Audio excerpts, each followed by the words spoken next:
Really? I just hit record. Woo! We're official. Yeah, no, I was meaning to start it Saturday afternoon, kind of latest. And then I ended up going over to a friend's and had like way more food than I should have, and also alcohol. And then stayed up late. It was the worst case scenario, like stuff that I wouldn't eat normally either. So okay, what did you drink? What's that? What was your drink of choice? Actually beer. I haven't had beer in so long. Beer No. and beer and bitters. Beer and bitters. Ew. Just ew. So I had like You like that, Brett? On Sunday I had a food hangover and an alcohol hangover, and then I was gonna start the fast. So I was like, oh. So I I had some good food and started it like Sunday midday. So I'm like whatever, 30 hours in right now. So Eden and I ate dinner last night, kind of normal time, I guess, 7 or 8 sort of thing. But we're off of a weekend of camping, fairly aggressive boozing, and most healthy eaters, even when we go off the rails. But we're definitely, throwing down some chips and brownies and I made a thing of brownies, but I made it from avocado, sweet potato, and some cacao. Oh, good. Yum. Yeah, so it's not like it was total like added honey instead of other things, and so it was good, but it was just that your body, you just thought like, I'm gonna have a brownie for breakfast. Campaign, and we can. Like the worst case scenario to start them. Yeah, totally. Well, I didn't even get your text until Sunday night. I heard you say you had no that. So yeah. But anyway, we're on to it though. I don't know. Eden's there's John. Tomorrow. Hi, John. Hi, John. Hey there. Hi, John. John, this is Eden and, well, you can see the names, but Eden and Brett. Hey guys. Yeah. Nice to meet you. Hey. So we're all fasting right now then? So you started yours when? Yeah, dinner last night you had Eden and Brett? Dinner last night, yeah. So we're about 24 hours right now. And we do almost 24 hours, like, kind of often. So it's not like I usually only eat between about 5 and 9 p.m. every day. So so far I'm kind of pretty normal. Yeah. I'm always really hungry between 5 and 9. So I'm fucking starving right now. Yeah. We've done a lot of 48s. Like, we've done that, not a lot, but like a handful of times. Yeah. So, I think we'll be okay till tomorrow night. I'm going to try to push through for a whole nother day to complete the challenge as we discussed, but we'll see. We'll see how it goes. I know. I'm my own worst enemy, where I lay down the gauntlet like that and I'm wanting to push through, and then I'm realizing just that whole day, now I'm into like mid Wednesday, and I have to do like 2 classes on Wednesday morning, like both where I'm doing virtual classes. So I do the class and people watch. So, and one of them, so you have to actually do it. Yeah. So I do the class, people follow along in the virtual thing. The first one's a regular push base, and the second one is kickboxing, like a high intensity 20-minute thingy. So I might have to cave in on Wednesday morning, but I'm not going to let myself think about it till I get to that. That's intense. Yeah. So I find this the hardest part though, hey? Do you find the same thing? Like I find between 20 and 24 hours the hardest window for the first part. I do. I think that's just because that's when I normally eat. I don't know. What about everyone else? I'm really hungry right now. Yeah, oh, really? Eh? Yeah, me too. Yeah. Stomach hungry? But I know I'm going to go to bed soon. Yeah, stomach hungry for sure. Like it's grumbling? Yeah. Oh, okay. Yeah. Yeah. I sometimes have stomach ache. John, you too? Oh yeah. Probably the past 2 hours. It's been like 25 hours now. So yeah. Yeah. You find it in that same kind of time window? Yeah, yeah, for Okay. sure. Took a little bit of apple cider vinegar, that helped a bit, but Ooh. What's Yeah, the, that actually really helps. yeah. I'm not familiar with that. Yeah. Yeah, I just took like a tablespoon of apple cider vinegar and a cup of water, and that, from what I've heard, what I've read, and what I've now experienced, that helps kind of curb any kind of hunger. So Oh, I guess it's like a blood sugar regulator. I know that's yeah, for that's Yeah. exactly it. Yeah, yeah, Oh, cool. yeah. I've been blood just sugar pounding and- water, like just pounding liters and liters of water. That seems No, to work. no salt. We have this like sugar-free electrolyte powder that we use. It's like extremely low calorie, so we kind of cheat with that, I guess. Yeah. Yeah. BioSteel. Oh, right. Oh, Okay. yeah, I've heard of that. Last deal. Actually, I've got some of that. Yeah, what am I talking about? It's You really, don't really find that good. too sweet? Yeah, it's really low calorie and there's no sugar in it. So Yeah, yeah. Just electrolytes. Mm. It's helpful if you're pretty active. You need that, right? Like if you're active throughout your day. yeah, we're typically pretty low carb, and so I find that if I take that every day, I get no muscle cramps. But if I stop taking it, I get crampy all the Mm. time, like all the Right. time. Right. Yeah. Staple in our house. Yes. Cool. I think this 72 is going to be the longest one I end up doing. Like, I doubt I'll go much longer than this. I think the next one I'd like to try, I was just doing some rereading on Dr. Walter Longo. He's got that whole, the fasting mimicking thing where he does twice a year for 5 days, rather than doing a complete cessation of calories. He just limits the calories drastically. I think it's like 600 calories. I think you were talking about that last time, weren't we, Chrissy? 400 to 600 or 600, 800 calories or something like that for 5 days. And his claim That's is crazy. that, yeah, and he says, like, rather than doing what we're doing, which is no calories, and he thinks more stressful to your system, he thinks that having a small intake of just, vegetables and stuff like that on your days off are less stressing to your GI tract, and he figures that that's in the end more beneficial than doing what we're doing. Oh yeah, So I'm gonna. I've heard of a lot of people just doing like stock, like beef stock only. So that would maybe be kind of along those lines, because you can only take in so many calories if you're drinking beef stock. Yeah. Yeah. His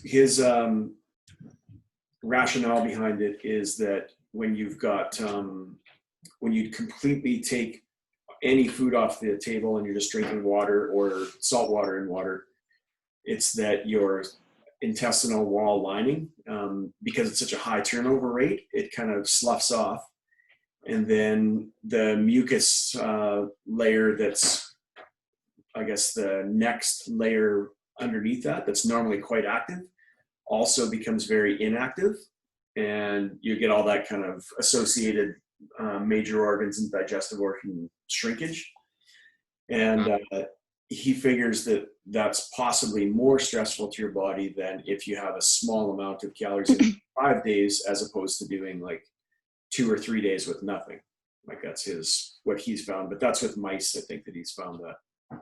So, but he sells a whole nutrition kit and around that system, though, where you can do you just buy a kit, and it's a 5-day kit that you just go throughout 5 days. It's like energy bars and some kind of little fat bombs and stuff like that, but it really limits it. I think that'll be my next one. Wow, that sounds Oh. fun.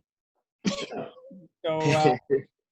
So what you were mentioning earlier about having to do, what was it, push your pace and kickboxing or whatever on Wednesday. So kind of just made me think of a question for everyone, like,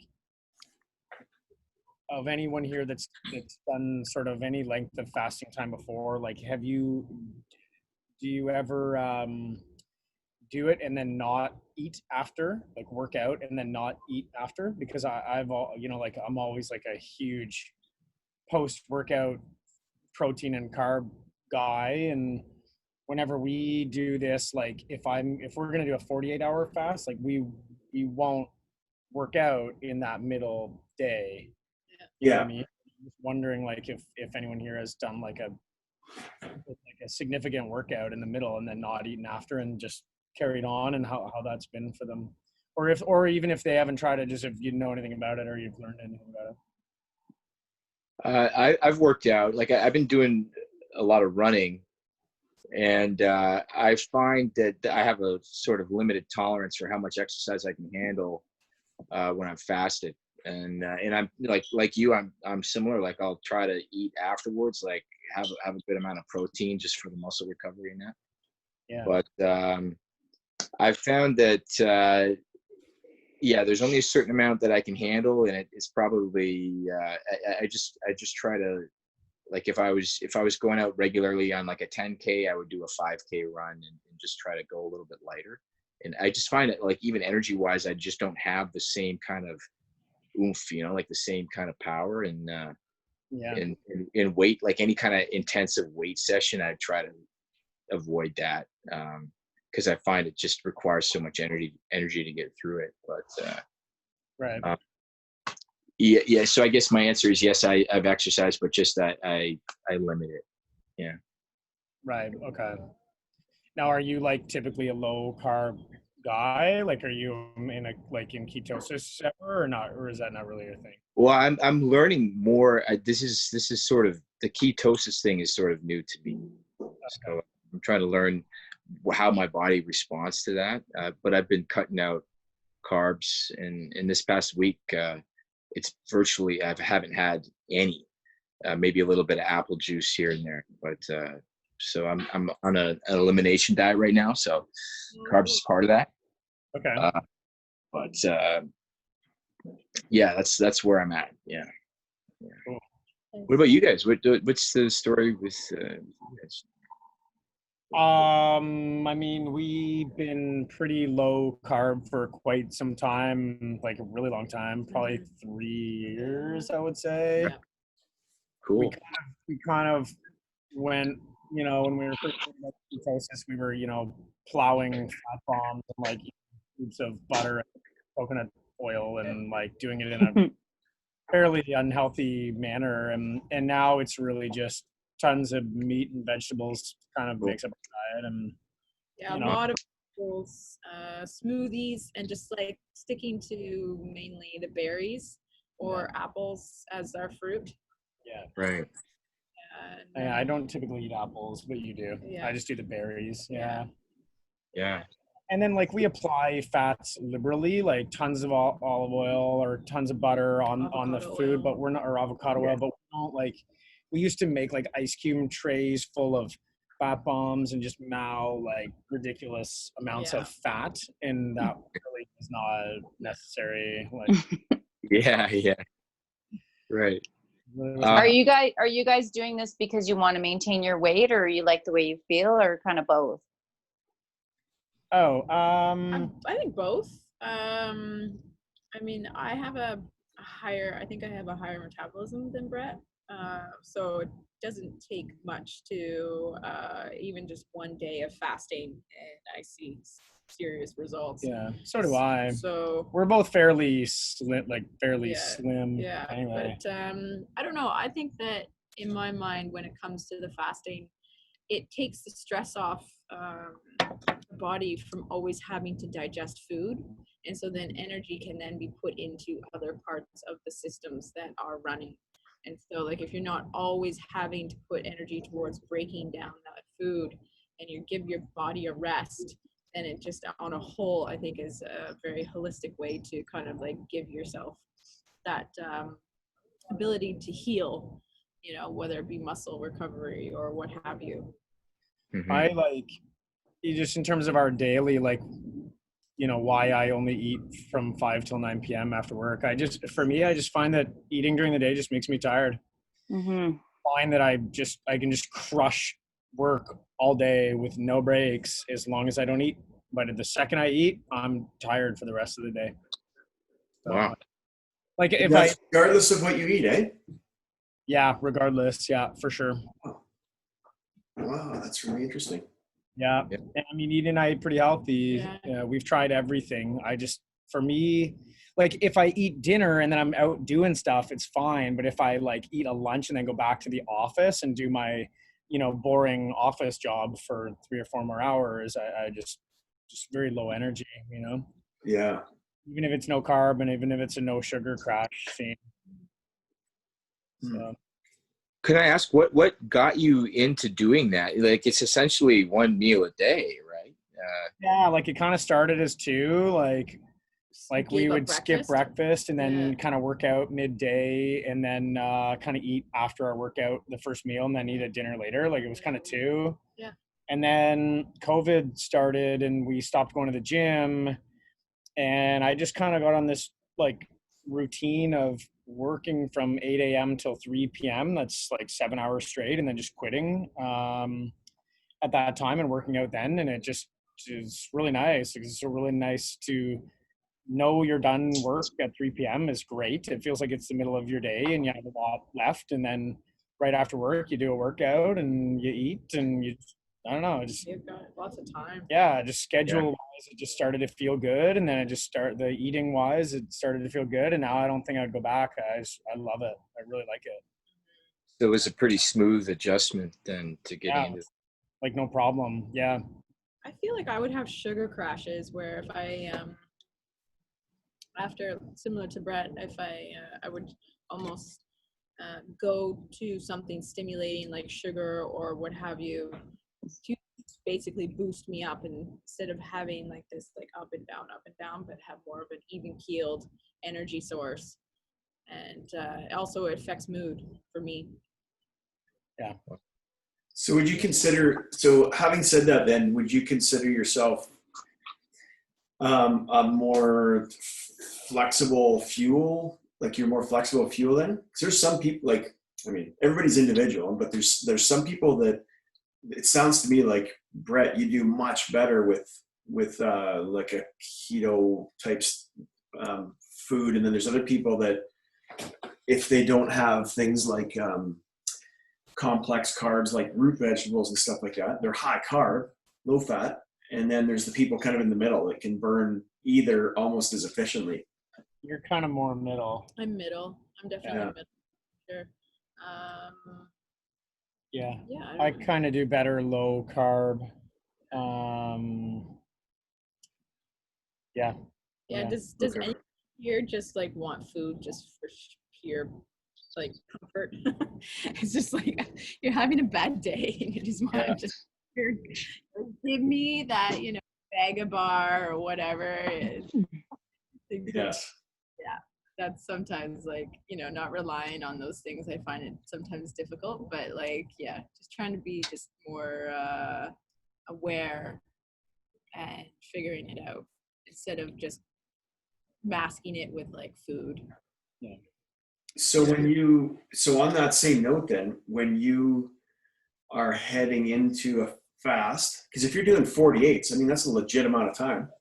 When you're doing a 48, and then have you encountered that same thing then where you're just like, I just need something to freaking normalize myself? Or do you just like, what do you do psychologically to disallow yourself from having anything that would be like a comfort food or whatever, or like a problem solving thing where you eat a food to solve a problem? I took your advice, Mark, and I just basically like just stay away from the kitchen as much as possible. Yeah.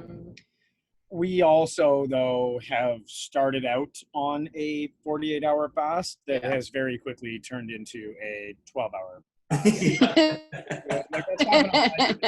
Let's be really serious about it, especially if we get in a fight or like someone gets stressed out about something. Like it really only goes the distance that we plan ahead of time if everything goes well in the rest of our lives, Yeah. What about everyone else? Like, what about all of you guys? Man, that's probably the healthiest way of doing it. Like I don't Well, and it makes it easier that you do it together. That's helpful. Yeah, that's silly. Yeah. Sure. That's helpful. Although Eden's having lunch with 2 friends tomorrow, and I'm gonna try to power through for a whole additional day. And she's getting my favorite restaurant for lunch too. Oh no. What is it? Shawarma. Oh man. And are you breaking the fast with shawarma, or will you break the fast before you go? No, just probably with shawarma. I find that like the mornings are the easiest, like we said, and like the afternoons into the evenings are definitely difficult. So like around, and like I find it hard because I get a little bit dizzy when I get past that, like, what would that be, like that 40-hour mark tomorrow? Yeah, tomorrow Yeah. afternoon, like tomorrow Yeah. mid-afternoon. Yeah, like I start to get a little bit lightheaded in, when I'm not when I'm fasting that long. That's the hardest part, is that 48-hour mark? Yeah. Oh, really? So the first day you don't really know, it's not as difficult, eh? No. Wow. So basically, like it just gets progressively harder Yeah, for with sure. time. That's Yeah. most people don't. That's not most people's experience. No. It's not my experience. Most Yeah. people, it's like the first 24 hours are the hardest, and then after that it gets easier. So Yeah. most, Okay. yeah, I'm just kind of different that way. you're different in a lot of ways. What about you guys? Like John, have you fasted before? Like you kind of mentioned that you're doing it now, but have you tried this before? Or? Yeah, like I started probably about a year ago with a more intermittent style fast, like a 16-8 type thing, a few days a week, and I noticed like an instant benefit.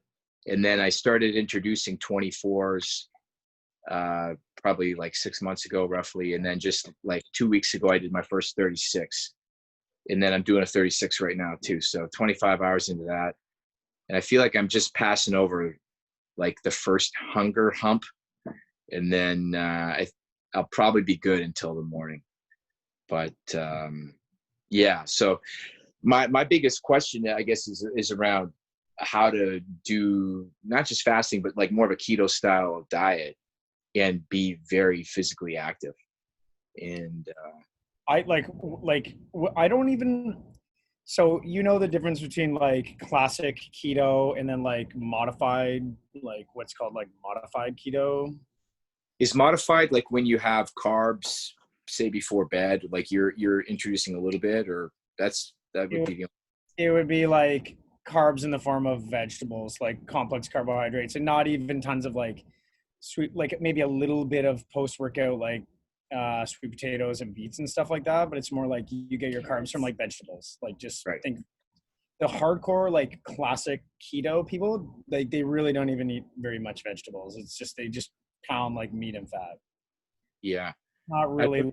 Everyone says keto. They don't, there's I mean, Mark, you can kind of speak to this also, but like there's a big range, and so you just have to decide what works for you. We are basically like paleo, but without the really heavy carby parts. We just eat a shit ton of meat and vegetables. Is really what it is. Yeah. Yeah. Okay. Yeah, I'd probably be more interested, or I would find that more realistic to do the modified approach. And, yeah. It's healthier. It's like any diet that tells you not to really eat very many vegetables, is kind of ridiculous. I agree. Yeah. Mm-hmm. Yeah, you got to get your vitamins and minerals from somewhere. Yeah. Exactly. Fiber. Like Mark, you kind of eat like us, right? Like you don't eat a lot of carbs, but you're not really a keto-y guy. No, not until kind of just recently. I've been playing around with it. I shouldn't say recently, in the last year or so, after having done a longer fast like this, where I think I did a 24, and then I started to get around that 40-hour mark or something like that. And then I got the classic keto breath, where I was walking along, I was like, that's the smell. And I really did not even identify it as my own breath. It's crazy. And I had read about it, but I'd never experienced it before that. So then it was pretty crazy. So I was like, wow, this is such a clear physical indicator of being in that state. And I think what interested me the most was getting to that state. It interested me that just prior to that, or maybe just after, I can't remember clearly or exactly, I noticed the mental clarity. So the aspect of it where all of a sudden my brain, it's almost like you're a little bit high. Like it would be a little bit of a caffeine high, but a different flavor to it. And so since then, yeah, I would say I've been eating more, just relying on vegetables for most carbs. And yeah, although actually I do, out of convenience, I'll just throw sweet potatoes in a baking oven and throw that in there before a workout or something like that. And then I'll eat that after a workout. But that's classic post-workout carbs are like, that's an incredible thing, and it's not going to kick you out of ketosis. yeah, no. And in fact, it's one of the few times I remember reading it a bunch of years ago when I was doing this nutrition. They were saying that the first 30 minutes after an intense workout, even people that are type 2 diabetic aren't diabetic. So it kicks you into such high insulin sensitivity that people that are typically, or they're habitually, or whatever you call it, normally insulin insensitive, it actually can sway them right into insulin sensitivity. It's for about that 30-minute window right after intense exercise. And it's really just it makes sense. It's a physiological or biological process where you're exhausting all of that stored glucose at the muscle and in the liver. And so after that, you want to replenish it as quickly as possible. So, and that won't take you out of ketosis. No, like if you do it, a lot of the people that are strict ketogenic and they're doing it like a clinical ketosis or state of ketosis, it's one of the few times that if they're actually working with a clinician and they're actually getting blood samples done and they're doing it strictly, that's the time that they will replace their glycogen stores. Yeah. Yeah. And that kind of leads into why I was asking about if anyone's worked out mid-fast, because if you don't eat after, you miss the muscle glycogen replenishment, and then your next workout is going to be shitty. Or I think so, although I haven't really tried it. It's so they differentiate. I remember reading an article about this, and they were talking about that specifically and what windows you need to have, what windows you should observe following a workout in order to get those benefits.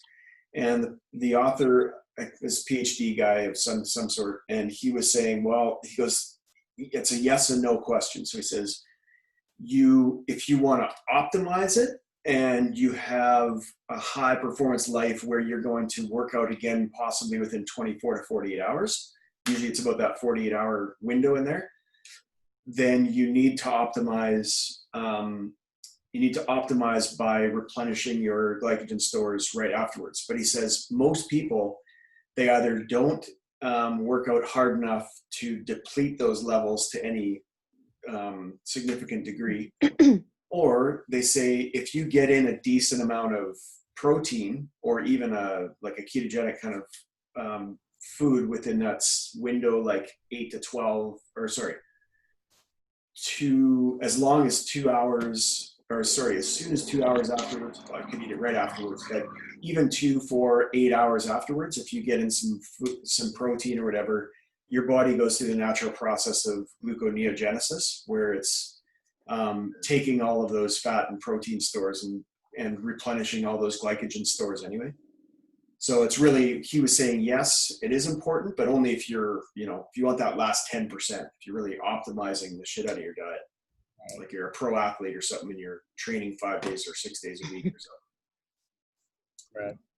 Yeah. So what about you, Chrissy? What's your story with all this? Well, I guess you didn't watch the video.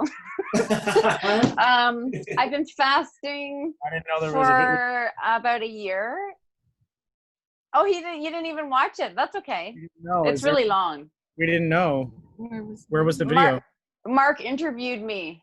It was on his. Oh, he didn't even share the link. Mark, seriously? Yeah, I thought I did. Yeah, it's on my Facebook. No. I think I put it up I shared it on my Facebook page, but that would have been like 2 weeks ago. Yeah. Oh, okay. Or no, more than 2 weeks ago. Yeah. Okay. Oh, Sorry. Oh, Yeah. yeah, no, last 2 weeks yeah. ago. That's all right. Yeah, 2 weeks ago. anyways, yeah, I've been fasting for the past year, and since COVID, like I was just always fasting 16, 18 every day. But since COVID, I've been trying to explore longer lengths of time.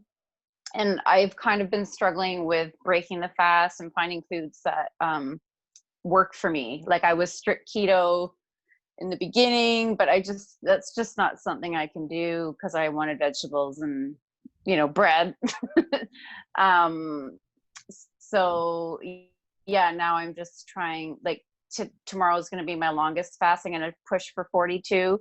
John and I did 36. Was it last week? And I was like, okay, I'm going to see how I feel. What's that? It was two weeks, right? I think 2 weeks ago. 2 weeks ago. Yeah. Yeah. Yeah. So I still struggle with the breaking of the fast. I thought kombucha would be a great idea this past week, and I barfed it up an hour later. So yeah, I won't do that again. Oh, wow. Yeah. I actually felt really ill for like a day. Yeah, that was a horrible experience. Wow. Neither of us have ever even considered like having to worry about what foods we've eaten at the end. Like we just go for it. Never. Oh, really? Yeah, like I Go right back into the meat. really struggle. What about Like when you said you're having shawarma, I was like, oh God, no, there's no way I'd need a nap after that. what about before fasting for everyone here? Like, do you guys are like, is everyone like attempting to do anything in particular or eat anything in particular before or no? Yeah, I definitely, like what I was saying earlier, when I was intending to start it correctly, I found the hacks for me have been the last meal that I eat before the fast, I go all in. Like I try to basically get as many calories in as I can, especially for the 72. So I give her on, like, I think I ate a big wok full of like cabbage and beets and stir fry, and I had 4 eggs and a big hunk of cheese. And I was saying to Chrissy and John last time, I said, I find that for me, the cheese is a game changer. Like I can skate through the first 24 hours really easily when I do that correctly. Wow. Yeah. Just because it's something that just slows everything down for me anyway. So that was my plan. I tried the cheese. It didn't happen that way. Oh yeah, you're saying that you tried the cheese this time.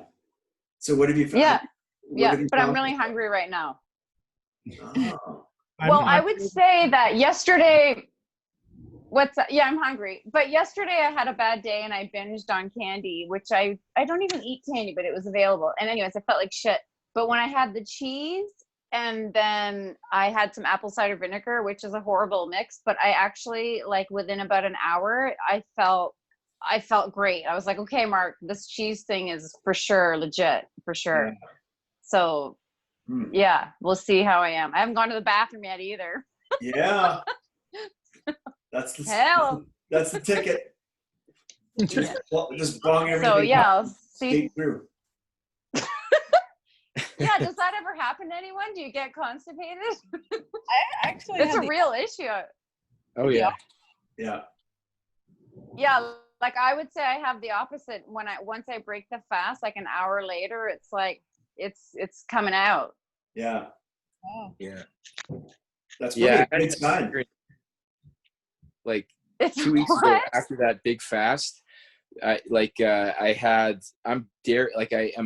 intolerant, and I had a decent meal. Like I had bone broth like right after the fast, and I was just trying to do everything right. I had a good like fairly healthy meal after, like within a couple hours of that, and then I had an ice cream bar, like a Haagen-Dazs ice cream bar, and like I get these coconut ones all the time, and they're so good. But I didn't check the box because the labeling on these boxes are so similar that the dairy-free one looks exactly the same as the one with dairy in it. And I thought, I'll try a different flavor this time. And I got it was like pure dairy. And then I had 2 in the same day. It was like right after the fast. Like worst shit of my life the following morning. It was like I lost 10 pounds, and I was like depressed because if I have food that I'm intolerant to, it kills my mood, which is like it's really been hard to get my head around. But I've just come to realize that that's what happens, so I've got to deal with it. But yeah, it was horrific. So Chuck's not being able to eat pizza, doesn't it? sorry. Chuck's not being able to eat pizza, doesn't it? Oh yeah. Yeah, I've had to find like tricky ways of getting around that though. Like So do we, but like, you can't be over at your buddy's house and having a few beers and then order a pizza and just go for it. Like we have our ways to do pizza also. Yeah. so you guys are dairy free. Yeah, Yeah. lactose. Lactose Yeah. free. So I stick to sheep and goat. Yeah, same. Yeah, goat cheese is great. Yeah. Sheep and goat cheese. Yeah. There's like the best source of goat cheese by you guys at Lucia's Country Farm Yeah. on Highway 26. Just north of Stainer, the one with all the flags out front. Oh yeah. Not Fernwood Farm Market, but No. it's like a big barn and they got a bunch of flags. It's an old Italian couple. Have the best sheep and goat cheese. You can buy it by the wheel, Yeah. and they have several different kinds. It's incredible. It's the best place we've ever It's the found. best on pizza because it gets stringy. It's like regular mozzarella. Yeah. It's so good. Yeah. And what do you do for the And then crust of we the make, pizza? the goat. Either ground. Their faces. Everyone's paused. There we go. There. Oh, we lost. There. Did you guys hear the end of that? The ground chicken and ground sausage crust? No. That's how we make our crust. We make it either out of ground breakfast sausages or ground chicken. And you basically pack it down into a really flat, like picture like a really thin, like McDonald's sausage McMuffin kind of patty, but like really big. Cook it in the oven for a little while, take it out, flip it over, and then make a vegetarian pizza on top. That's how we make pizza. Awesome. And that's because of lactose intolerance, or just No, that's the keto. Like that's the keto crust. okay. Yeah. The lactose. Do you use egg? What's Is that? it egg to hold it together? You use Yeah, eggs to hold the meat together? You need it for the chicken, but you don't need it for the breakfast sausages. Yeah. Wow. That sounds amazing. That's gluten free too, right? Like that's It's fantastic. so good. Yeah. It's so good. Yeah. So good. We make it all. Okay, the we're time. talking about food. Yeah, this is bad. It's like, oh, I feel really hungry again. We were walking earlier and we walked by a bunch of people's patios and they were all having dinner. Oh, Yes. Yeah, they were like barbecuing and having like their because it's a beautiful night, so everybody's eating out on their patios. Yeah. oh yeah. Yeah, and so it was just like we're walking by and just looking at me and like probably being like those stalker people looking at their place, being like, "What do they got?" Yeah, really, really. But Dropped you know, off, it's not too bad. Yeah, John, if you. Oh, and, sorry. the neighbors were having they had garlic in a slow cooker, and they were doing a I guess they were slow cooking it for something. And now I was you know how do you guys find the same thing when you're fasting, like all your senses are lit up, you can smell way more, and then when you finish your fast your palate is much better? Oh, never noticed that. Oh no. Oh wow. I get that. Yeah, I get that to a big degree. Like it's Me too. almost like it's like, I don't know, like a good 20 or 30% ramped up and Wow. higher than normal. Yeah. Yeah. Yeah, same. Yeah. I wonder if that has to do because we've discussed this before about that foggy kind of sensation and even like the idea of being in a fog and not even knowing it until like being able to step outside of it and realizing like, wow, like it doesn't always have to be this way. Mhm. And maybe there's something to that. Like you go for long enough and you kind of cut through the fog, but there's maybe an association as well with the senses and the heightened kind of feeling of awareness that you don't really have when you're in a fog, right? Right. Yeah, yeah. Yeah. Or could it be inflammation as well? You have decreased inflammation. Yeah. That sounds plausible. Yeah. Mark, Yeah. I mean, really, 'cause nerd alert. that's huge. Well, that's huge. Like any of the guys that really talk about the systemic issues of things, or like longevity experts, systemic issues, autoimmune issues, things like that. It all comes back to inflammation. So I wouldn't be surprised if it's, you dial down the inflammation low enough, and all of a sudden these other things come online that aren't normally able to, because you're fighting inflammation all the time. Yeah, in my understanding, like the root behind the inflammation is the gut, and like poor gut health, like a permeable gut where stuff is leaking into you, basically like causing the inflammation. So Our immune system. What's that? So when that leaky gut happens, anything that gets put into the bloodstream that it doesn't recognize, and so say like whatever you eat isn't broken down enough, and it's not broken down to the point where your body can then take it apart and then utilize it around the body. And so the immune system flags it as something that is foreign and needs to be, inflamed, dealt with, taken out of the body. And so it's the leaky gut, but then behind that is the immune system. It's taxing the immune system. Yeah, like that's the autoimmune issues that people typically get when they have a leaky gut, like a hypothyroid issue, or like even other issues like MS or things like that, right? Yeah, that's interesting. Yeah, it's just the body not trying to protect itself. And we think about like how many chemicals we've introduced into our food system since like over the last like even 50 years, and the body just doesn't always know how to deal with them all. Mm-hmm. Sure. Yeah, and then a lot of things are depleted in their nutrients that we just don't find the same, like zinc and magnesium, as far as I understand, are like most commonly depleted minerals. So you have to get that out of some kind of supplement or The soil. Yeah.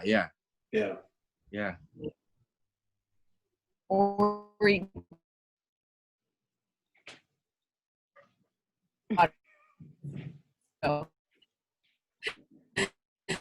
Oh, we're magnesium frozen in again.